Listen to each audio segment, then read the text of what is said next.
Democracy Now!, democracynow.org, The War and Peace Report. I'm Amy Goodman. Vice presidential candidates, Republican Mike Pence and Democrat Tim Kaine, faced off in Longwood University in Farmville, Virginia Tuesday night in the first and only debate before next month's election, the first and only vice presidential debate. Pence is the governor of Indiana and a former congressman. Tim Kaine is the junior senator from Virginia and Virginia's former governor. Third-party vice presidential candidates, including Libertarian William Weld and the Green Party's Ajamu Baraka, were excluded from the debate stage under stringent rules set by the Commission on Presidential Debates, which is controlled by the Democratic and Republican parties. Well, on Tuesday night, Democracy Now! Aired a special expanding the debate broadcast, where we gave major third-party candidates a chance to respond to the same questions in real time as the major candidates. The Green Party's Ajamu Baraka joined us live from Richmond, Virginia. Libertarian vice presidential candidate William Weld did not respond to our invitation. Ajamu Baraka is a longtime human rights activist, founding executive director of the U.S. Human Rights Network, and coordinator of the U.S.-backed Black Left Unity Network's Committee on International Affairs. Today we air highlights from our Expanding the Debate special. We begin with moderator Elaine Quijano of CBS News.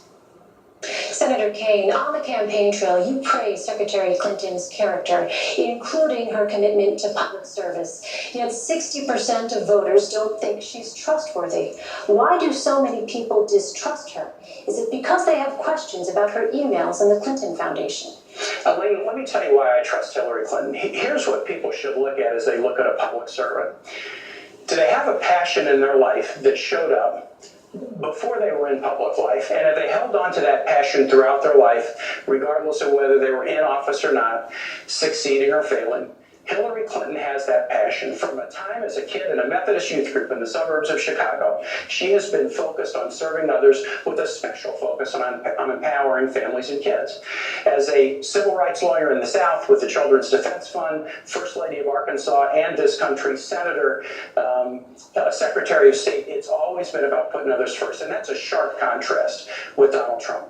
Donald Trump always puts himself first. He built a business career, in the words of one of his own campaign staffers, off the backs of the little guy. And as a candidate, he started his campaign with a speech where he called Mexicans rapists and criminals, and he has pursued the discredited and really outrageous lie that President Obama wasn't born in the United States. It is so painful to suggest that we go back to think about these days where an African American could not be a citizen of the United States. And I can't imagine how Governor Pence can defend the insult-driven, selfish, me-first style of Donald Trump. Governor Pence, let me ask you, you have said Donald Trump is, quote, thoughtful, compassionate, and steady. Yet 67% of voters feel he is a risky choice, and 65% feel he does not have the right kind of temperament to be president. Why do so many Americans think Mr. Trump is simply too erratic? Well, let me say first and foremost that Senator, you and Hillary Clinton would know a lot about an insult-driven campaign. It really is remarkable. At a time when literally, in the wake of Hillary Clinton's tenure as Secretary of State, where she was the architect of the Obama administration's foreign policy, we see entire portions of the world, particularly the wider Middle East, literally spinning out of control. I mean, the situation we're watching hour by hour in Syria today is a result of the failed foreign policy and the weak foreign policy that Hillary Clinton helped lead in this administration and create. The newly emboldened the aggression of Russia, whether it was in Ukraine or now their heavy-handed approach. You both have said Vladimir Putin is better. We're going to get to Russia in just a moment, but I do want to get back to the question. Thank you, Senator. You guys have praised Vladimir Putin as a great leader. We'll get to that, Senator. We do have that coming up here. But in the meantime, the questions were about your running mates. I must have hit a nerve here because at a time of great challenge in the life of this nation, where we've weakened America's place in the world, stifled America's economy, the campaign of Hillary Clinton and Tim Kaine has been an avalanche of insults. Look, to get to your question about trustworthiness, Donald Trump has built a business through hard times and through good times. He's brought an extraordinary business acumen. He's employed tens of thousands of people in this country. And paid a few taxes and lost $1 billion a year. But why the disconnect with your running mates? But there's a reason why people question the trustworthiness of Hillary Clinton, and that's because they're paying attention. I mean, the reality is when she was Secretary of State, Senator, come on.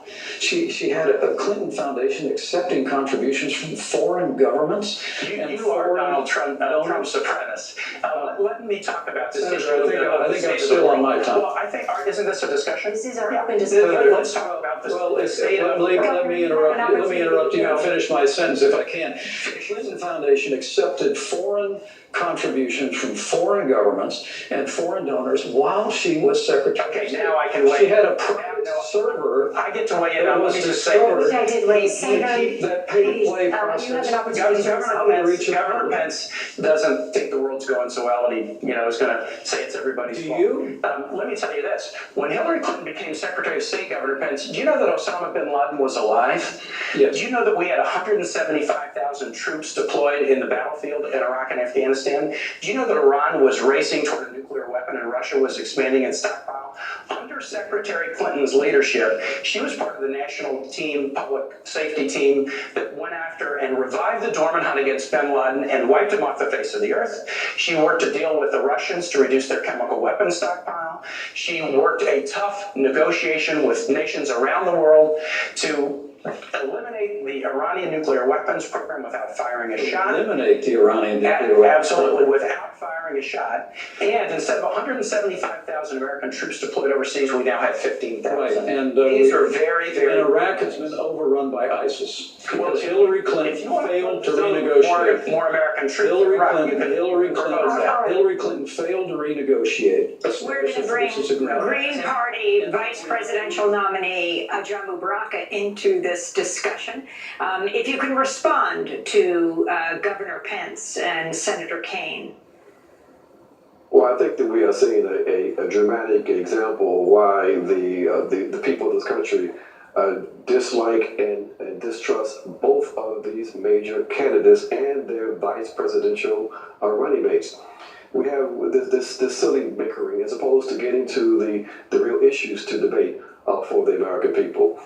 There's a reason why they are both distrusted, because I think that the American people understand that both represent the politics of the establishment, the status quo, that the American people are very distrustful of. They see that, in fact, the Middle East has spun out of control. We see that Hillary Clinton led the attacks on a number of countries, including Libya. Led the justification for destabilizing Syria. They see that Donald Trump has his bombastic rhetoric regarding carpet bombing in the Middle East and attacking this nation and that nation, and they are sick of it. Many people in this country are prepared to support a peace candidate, and the only peace candidate, the only peace ticket in this race is, in fact, the Green Party. So this kind of bickering and this kinds of personal attacks, as opposed to having a serious conversation about the critical issues that face this country, issues of war and peace, is a perfect example of why more and more people are looking beyond these two parties and looking for a real alternative. And the only alternative we have right now is, in fact, the Green Party and the Stein-Baraka ticket. Green Party Vice Presidential candidate Ajamu Baraka joining in Democracy Now!'s Expanding the Debate special as we bring you more highlights in a minute. Yeah, election time's coming. Who you gonna vote for? Yeah. If I was president, I know some soldiers. If I Was President by Wycliffe Jean. His home country, Haiti, is being ravaged by Hurricane Matthew. The issue of climate change was not raised in one question during last night's sole vice presidential debate of the 2016 election. This is Democracy Now!, democracynow.org, The War and Peace Report. I'm Amy Goodman as we return to our Expanding the Debate special on Tuesday night, Vice presidential candidates Republican Governor Mike Pence and Democratic Senator Tim Kaine faced off at Longwood University in Farmville, Virginia for their first and only debate before next month's election. Democracy Now! Aired a special Expanding the Debate broadcast Tuesday, where we gave major third-party candidates a chance to respond in real time to the same questions put to the major candidates. The Green Party's Ajamu Baraka joined us live from Richmond, Virginia. Today we're airing highlights from that Expanding the Debate special. This is moderator Elaine Quijano of CBS News. The New York Times released part of Mr. Trump's 1995 tax return and reported that he could have avoided paying federal income taxes for years. Yesterday, Mr. Trump said he brilliantly used the laws to pay as little tax as legally possible. Does that seem fair to you? And this is probably the difference between Donald Trump and Hillary Clinton, Senator Kaine. And, I mean, Hillary Clinton and Senator Kaine, and God bless you for it, career public servants, that's great. Donald Trump is a businessman, not a career politician. He actually built a business. Those tax returns that came out publicly this week show that he faced some pretty tough times 20 years ago. But like virtually every other business, including the New York Times not too long ago, he used what's called net operating loss. We have a tax code, Senator, that actually is designed to encourage entrepreneurship. But why won't he release his tax return? Well, we're answering the question about the business thing. I do want to come back on this, his tax returns that showed he went through a very difficult time, but he used the tax code just the way it's supposed to be used, and he did it brilliantly. How do you know he that? created You haven't seen his a tax runway because he's created a business that's worth billions of dollars to How do you know that? And with regard to paying taxes, this whole riff about not paying taxes and people saying he didn't pay taxes for years, Donald Trump has created tens of thousands of jobs, and he's paid payroll taxes, sales taxes. Senator, I'm going to give you about 30 seconds to respond, and I have a question on Social Security. He's going to raise taxes, and Donald Trump and I are going to come. Donald Trump started this campaign in 2014. He said, if I run for president, I will absolutely release my taxes. He's broken his first promise. Second, he stood on the stage last week, and when Hillary said you haven't been paying taxes, he said, that makes me smart. So it's smart not to pay for our military. It's smart not to pay for veterans. It's smart not to pay for teachers. And I guess all of us who do pay for those things, I guess we're stupid. And the last thing I'll say Senator, is, do you take all the deductions that you're entitled to? The last thing I want to ask Governor Pence. I do. Governor Pence had to give Donald Trump his tax returns to show he was qualified to be vice president. Donald Trump must give the American public his tax returns to show that he's qualified to be president, and he's breaking his promise. Elaine, I have to respond to this. You get very little time, 20 seconds. I'll be very respectful. Look, Donald Trump has filed over 100 pages of financial disclosure, which is what the law requires. But he said he The would release his American tax people returns. can review that, and he's going, Senator, All right, he's gentlemen, going to release I his need to tax ask you returns, about and the audit Social is Security. over. Richard Nixon released tax returns when he was They're under going to audit. raise your tax. Gentlemen, If you can't meet the Nixon the people standard, at home cannot people ought to have understand some- either one of you when you speak over each other. I would please ask you to wait until it is that the other is finished.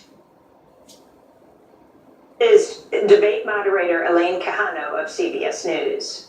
All right, I'd like to turn to our next segment now, and in this I'd like to focus on the social issues. You have both been open about the role that faith has played in your lives. Can you discuss in detail a time when you struggled to balance your personal faith and a public policy position? Senator Kaine.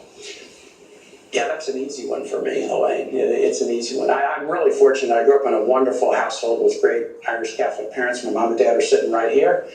I was educated by Jesuits at Rockhurst High School in Kansas City, my 43 unions in 10 days.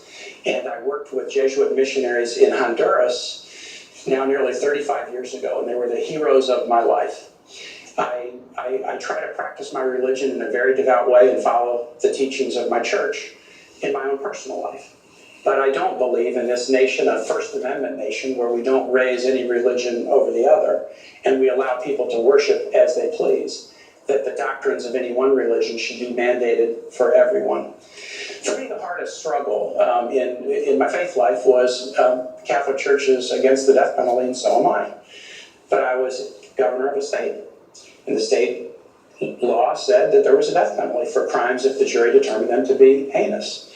And so I had to grapple with that. When I was running for governor, I was attacked pretty strongly because of my position on the death penalty. But I looked the voters of Virginia in the eye and said, look, this is my religion. I'm not going to change my religious practice to get one vote, but I know how to take an oath and uphold the law. And if you elect me, I will uphold the law.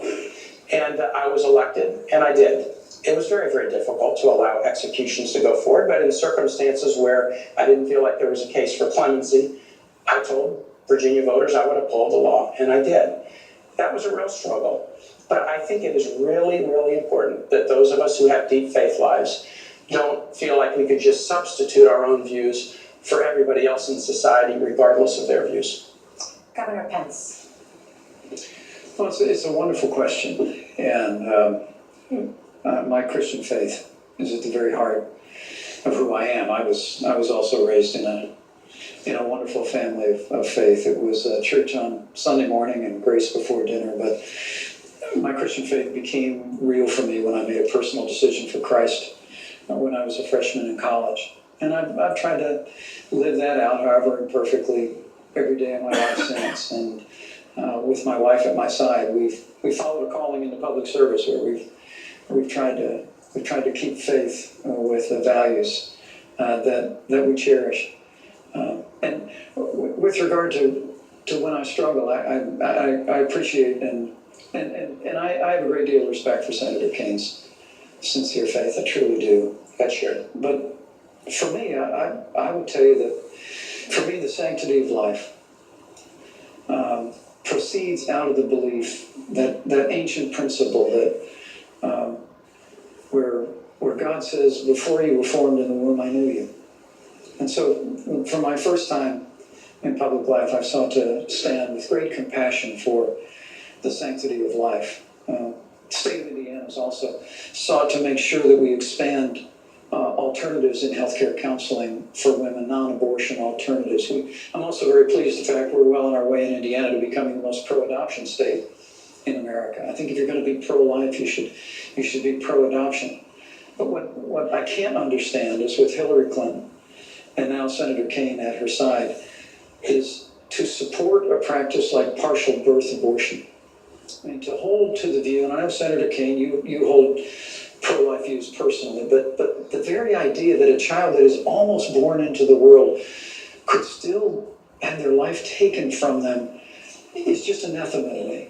And I can't conscience about a party that supports that, or that I know you've historically opposed taxpayer funding of abortion, but Hillary Clinton wants to repeal the long-standing provision in the law where we said we wouldn't use taxpayer dollars to fund abortion. So for me, my faith informs my life. I try and spend a little time on my knees every day, but it all for me begins with cherishing the dignity, the worth, the value of every human life. Elaine, this is a fundamental question. A fundamental question. Hillary and I are both people out of religious backgrounds. Her Methodist church experience was really formative for her as a public servant. But we really feel like you should live fully and with enthusiasm the commands of your faith. But it is not the role of the public servant to mandate that for everybody else. So let's talk about abortion and choice. Let's talk about that. We support Roe versus Wade. We support the constitutional right of American women to consult their own conscience, their own supportive partner, their own minister, but then make their own decision about pregnancy. That's something we trust American women to do that. And we don't think that women should be punished, as Donald Trump said they should, for making the decision to have an abortion. Governor Pence wants to repeal Roe versus Wade. He said he wants to put it on the ash heap of history. And we have some young people in the audience who weren't even born when Roe was decided. This is pretty important. Before Roe versus Wade, states could pass criminal laws to do just that, to punish women if they made the choice to terminate a pregnancy. I think you should live your moral values. But the last thing, the very last thing that government should do is have laws that would punish women who make reproductive choices. And that is the fundamental difference between a Clinton-Kaine ticket and a Trump-Pence ticket that wants to punish women who make that choice. It's really not. Donald Trump and I would never support legislation that punished women who made the heartbreaking choice to end a pregnancy. And why did Donald Trump say He just that? never. Why did he say that? Well, look, look, he's not a polished politician like you and Hillary Clinton, and so Well, I things would don't admit that's always not a come out polished exactly the law. way he means Well, it. But can I I'm telling you what other policy great line from the administration. great line from the Gospel of What- Matthew. what- From the fullness of the heart, the mouth speaks. Yeah, When Donald Trump says women should be punished, or Mexicans are rapists and criminals, I'm or telling you, John McCain's not a hero, he is showing you who he is. Senator, you whipped out that Mexican thing again. Look. Can you defend it? There are criminal aliens in this country, Tim, who've come into this country illegally, who are perpetrating violence and taking You want to use a big tar lives. brush against Mexico? He also on that? said, and many of them are good people. You keep leaving that out of your quote, and if you want me to go there, I'll go there. But there is a choice here, and it is a choice on life. I couldn't be more proud to be standing with Donald Trump, who's standing for the right to life. It's a principle that Senator Kaine, and I'm very gentle about this because I really do respect you, it's a principle that you embrace, and I've appreciated the fact that you've supported the Hyde Amendment, which bans the use of taxpayer funding for abortion in the past, but that's not Hillary Clinton's view. People need to understand we can come together as a nation, we can create a culture of life. More and more young people today are embracing life because we know we're better for it. We can, like Mother Teresa said at that famous National Prayer Breakfast, This is important. let's welcome the children into our world. There are so many families around the country who can't have children. If we could improve the options so that families that can't have children can adopt more readily. Why don't you trust women to make this choice for themselves? We can encourage people to support life, of course we can, but why don't you trust women? Why doesn't Donald Trump trust women to make this choice for themselves? That's what we ought to be doing in public life, living our lives of faith or motivation with enthusiasm and excitement, convincing each other, dialoguing with each other about important moral issues of the day. Because but on they're- fundamental issues of morality, Because we should let women make their own Because decisions. a society can be judged by how it deals with its most vulnerable, the aged, the infirm, the disabled, and the unborn. I believe it with all my heart, and I couldn't be more proud to be standing with a pro-life candidate in Donald Trump. Mike Pence and Tim Kaine, Ajamu Baraka, Green Party nominee for vice president. Well, I have to say that while I'm not a person of faith necessarily in terms of the organized religious view, I do operate from an ethical framework informed by my lived experiences, but informed by my understanding of the kinds of values that we must have in order to be fully formed human beings and to live in harmony with each other and with nature. And so I believe in the value of cooperation. I believe in the possibility of peace. I believe that human beings can be more than what they are today. But I also believe very passionately that we cannot have a situation in this country where women are criminalized for exercising their self-determination over their bodies. That women have a fundamental right to autonomy and self-determination over themselves, their sex lives, and everything else. And it's sort of absurd for me to see these two white males engage in this kind of conversation. Well, to a certain extent, I guess we have to agree, though, with Tim Kaine than the right-wing patriarchy of Mike Pence. I believe that he represents a position that is quite troubling, one that we have to reject as a society evolving in a direction in which we are going to represent and support and recognize the equal rights of everyone in this society. It's also quite surreal to me that both talk about the sanctity of life, just 20 minutes from talking about militarism and going to war. I guess that's one of the reasons why some of us find ourselves unable to completely understand the morality of some of these individuals who call themselves people of faith. It's a clear contradiction to me. Tim Kaine, who says he believes in life, felt that he was compelled to sign off on those death sentences in Virginia. That's not true. He had the ability to commute those death penalty cases to life in prison. He made a political choice, and as a consequence, someone's life was taken.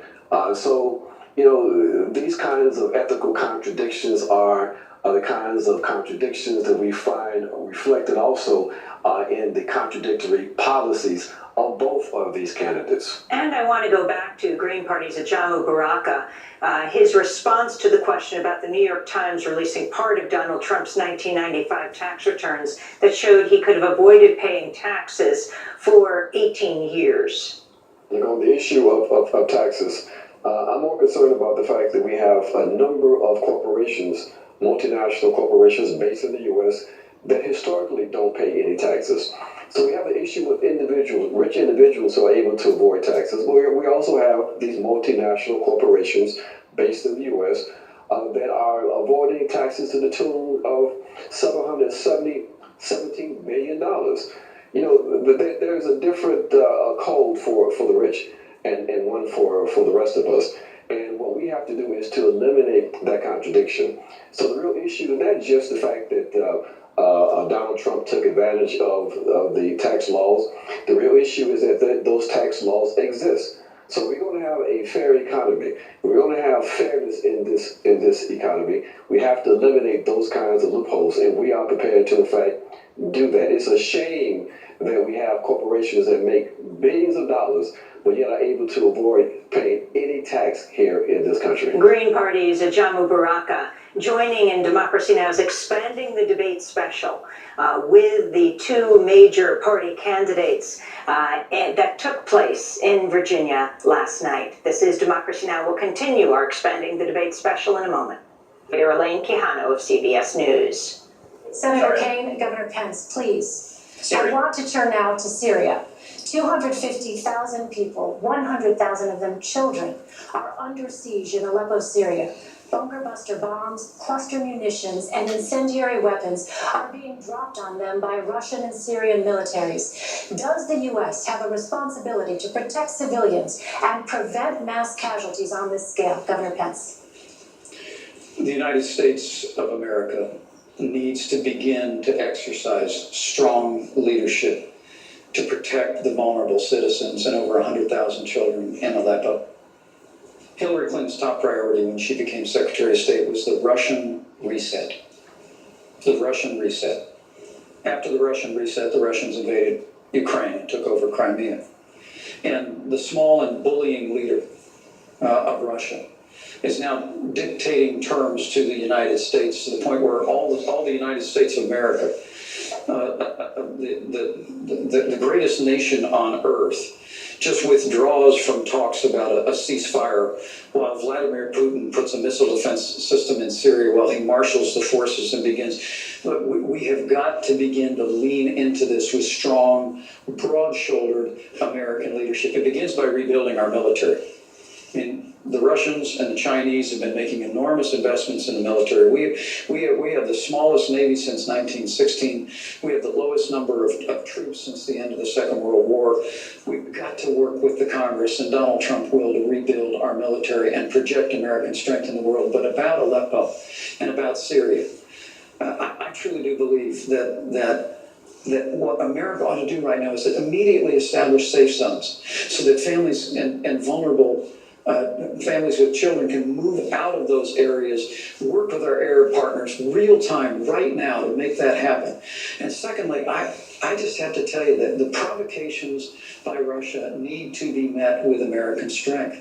And if Russia chooses to be involved and continue, I should say, to be involved in this barbaric attack on civilians in Aleppo, the United States of America should be prepared to use military force to strike military targets of the Assad regime, to prevent them from this humanitarian crisis that is taking place in Aleppo. There's a broad range of other things that we ought to do as well. We ought to deploy a missile defense shield to the Czech Republic and Poland which Hillary Clinton and Barack Obama pulled back on out of not wanting to offend the Russians back in 2009. We've just got to have American strength on the world stage. And when Donald Trump becomes president of the United States, the Russians and other countries in the world will know they're dealing with a strong American president. Senator Hillary and I also agree that the establishment of a humanitarian zone in northern Syria, with the provision of international and human aid consistent with the UN Security Council resolution that was passed in February 2014, would be a very, very good idea.